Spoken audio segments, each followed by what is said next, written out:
Hindi na bale na hindi mo ako piliin. Basta masaya ka lang sa kanyang piling. Hindi na baling wala ka na sa'kin.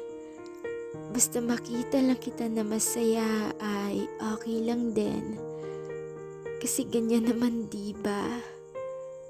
Ganyan naman diba kung mahal mo yung isang tao?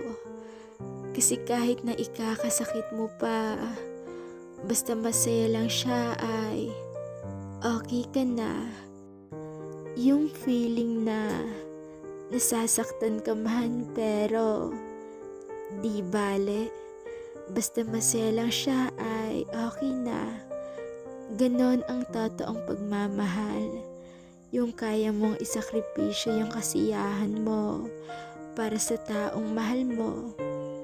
Kesa mga taong nagpalaya. Bilib ako sa inyo.